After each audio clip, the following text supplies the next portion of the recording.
네, 요새 유튜브 보면 뼈 이식하지 마세요 이런 영상들 되게 많더라고요. 근데 저도 뭐 동의는 합니다. 안 해도 되는데 강요하는 치과들 엄청 많더라고요. 근데 요새 또 이런 분들 저희 치과에 많이 오세요. 뼈 이식을 해야 됐는데 이게 안 했다가 재수술 받으러 오시는 분, 뼈 이식을 제대로 못해서 또 문제가 생겨서 오시는 분들, 막 속상해 하시면서 멀리서 막 찾아오세요. 이게 안 해도 되는 뼈 이식이 있고 반드시 해야 하는 뼈 이식이 있습니다. 이걸 구분을 못하면 여러분 진짜 손해예요. 오늘 제가 그 기준 정확하게 알려드릴게요.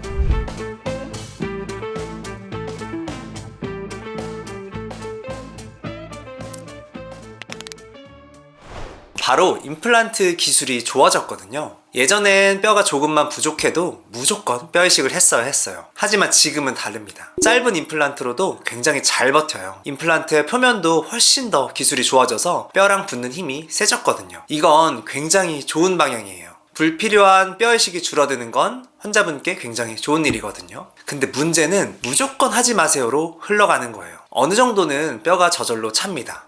근데 얼마나 차느냐가 중요해요. 뭐 동양인들의 뼈는 서양인보다 훨씬 얇아요. 어디서는 90% 필요 없다 이렇게 해도 이걸 한국인한테 그대로 적용하면 안 됩니다. 같은 조건이라도 뼈 이식이 필요한 경우가 더 많을 수 있어요.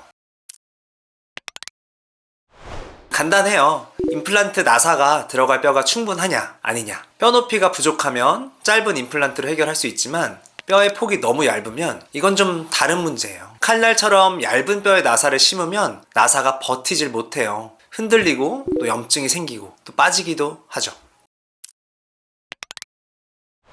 결국 뼈 이식제가 직접 여러분의 뼈가 되는 건 아니에요. 건물을 지을 때 우리가 철골부터 먼저 세우잖아요. 그 틀 위에 콘크리트가 채워지면서 굳는 거잖아요. 철골이 건물이 되는 건 아니에요. 자리를 잡아주는 거죠. 뼈 이식도 딱 그거예요. 내 몸이 뼈를 만드는 동안 공간을 잡아주고 뼈 세포들이 타고 올라갈 수 있게 길을 만들어주는 거예요. 그러면서 시간이 지나면 저희가 이식한 뼈 이식제들은 없어지게 됐고 그 자리를 우리 몸이 만든 새로운 뼈들이 채워지게 되는 것이죠. 이게 제대로 안 되면 어떻게 되냐? 뼈가 차야 할 자리에 잇몸이 먼저 차버려요. 임플란트 주변에 튼튼한 뼈가 있는 게 아니라 야들야들한 잇몸이 있게 되는 거고 나중에 반드시 문제가 생깁니다.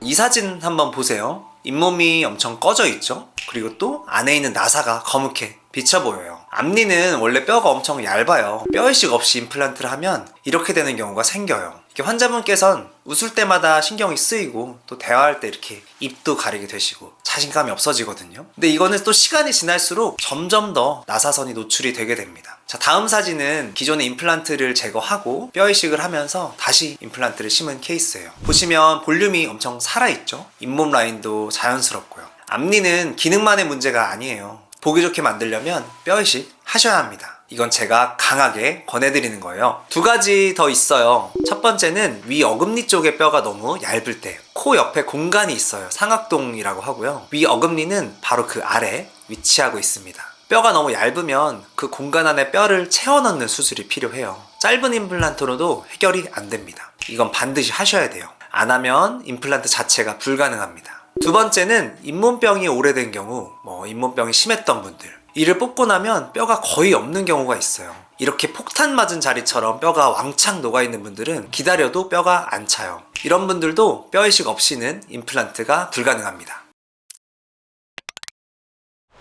딱 이 한마디만 해보세요. 기다렸다가 하면 뼈 이식 안 해도 되나요? 여기서 두 가지로 갈려요. 기다렸다가 하시면 괜찮아요 라고 하시면 이건 진짜 뼈 이식을 안 해도 되는 케이스예요. 근데 기다렸다가 하셔도 뼈 이식을 하셔야 됩니다 라는 얘기가 나오면 이건 진짜 꼭 필요한 거예요. 그래서 이 질문 하나로 여러분이 뼈 이식이 필요한지 혹은 아닌지 어느 정도 걸러집니다. 뼈 이식 때문에 고생하시는 분들 크게 두 부류예요. 하나는 해야 되는데 안 하신 분, 두 번째는 안 해도 되는데 해서 문제가 생긴 분. 둘 다 속상해 하시면서 저한테 오시거든요. 이 유튜브에서 막 뼈 이식 하지 마세요, 필요 없어요 를 외칠수록 정작 해야 하는 분들이 겁을 먹고 안 하시게 되더라고요. 그게 저는 더 걱정이에요. 정보는 절반만 알면 독이 돼요. 제대로 알아야 제대로 결정할 수 있습니다. 오늘 핵심 딱 하나예요. 뼈 이식 무조건 하지 마세요가 아니라 내가 해야 되는 케이스인지 아닌지 이걸 아는 게 먼저예요. 앞니, 또 윗 어금니에서 뼈가 없는 경우,